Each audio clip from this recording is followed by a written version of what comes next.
Talk number 16, 19th of January, 1935. Mr. Douglas Ainslie, Mr. Grant Duff, an aristocratic English gentleman, 70 years old, nephew of a former Governor of Madras, an author and poet, formerly attached to the British Legation in Athens, Paris, and the Hague, had come to Madras as a guest of Government House. He came to see Maharshi with a letter of introduction from Paul Brunton. Next day he returned and remained a little less than an hour in the hall. On both days practically no words were exchanged, only gaze meeting gaze.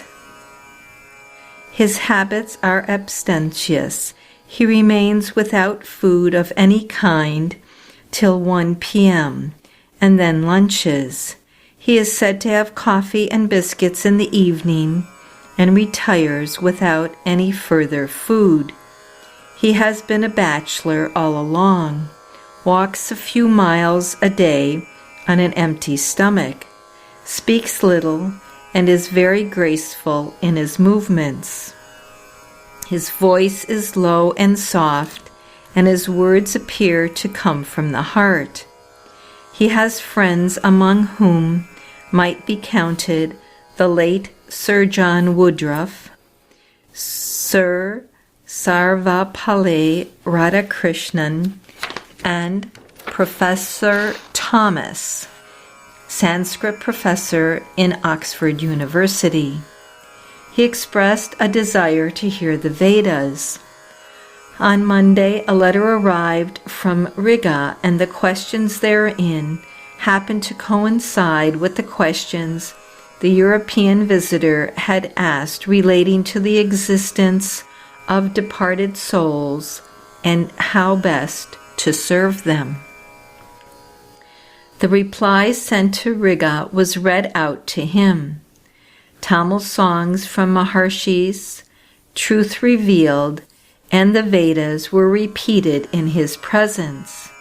He considered the recitations magnificent.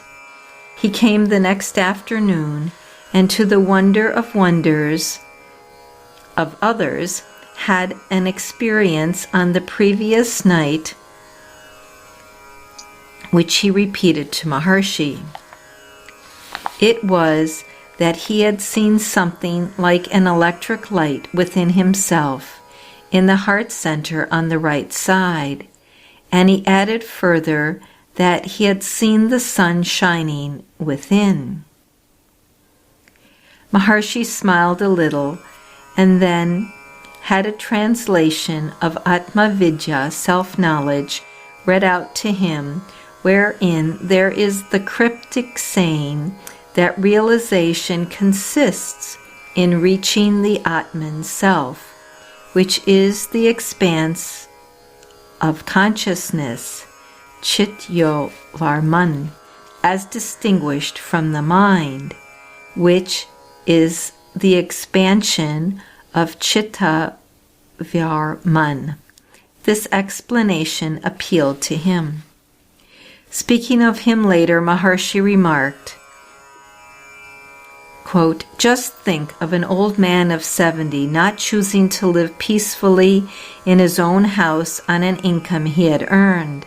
How intense has been his earnestness that he has left his native land, dared a sea voyage of 6,000 miles, and faced the hardships of long railway journeys in a foreign land, ignorant of the language, undergoing the vicissitudes of a lonely life, submitting to the inclemency of a hot climate, in surroundings uncongenial and unaccustomed to him. He could have been happy in his own house. It is his longing for internal peace that has brought him here." End quote.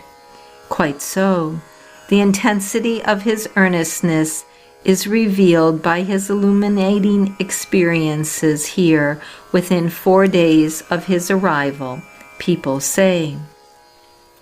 With regard to the question concerning departed souls, so long as a man identifies himself with the gross body, the thought materialized as gross manifestations must be real to him, because his body is imagined to have originated from another physical being. The other exists as truly as his own body.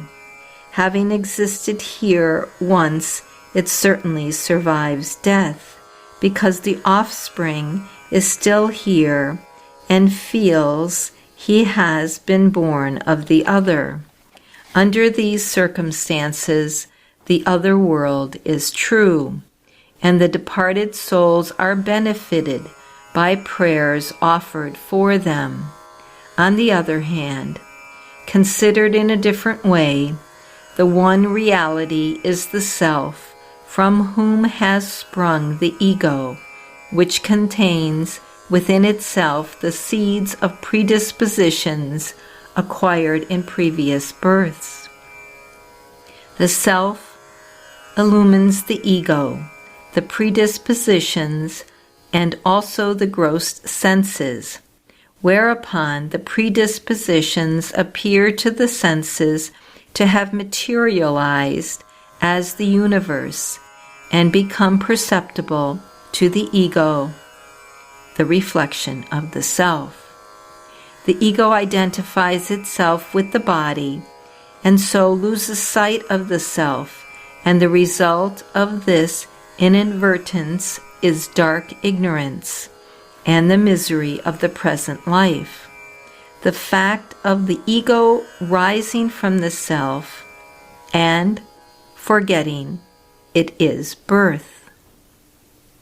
So, it may be said that the birth of the individual has killed the mother.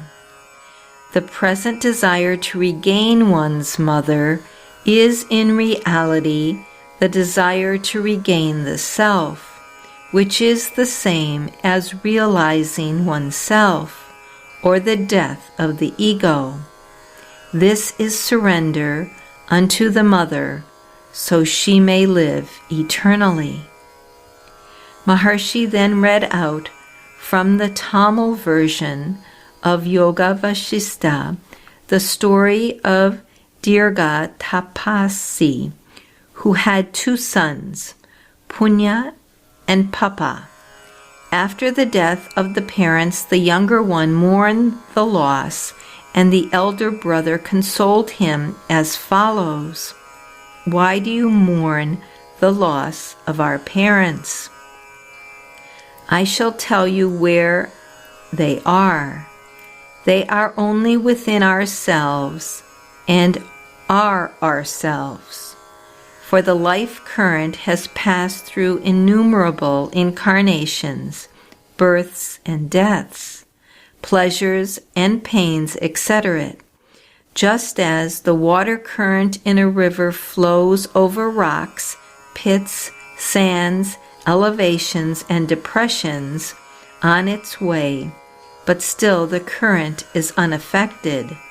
Again, the pleasures and pains, births and deaths, are like undulations on the surface of seeming water in the mirage of the ego.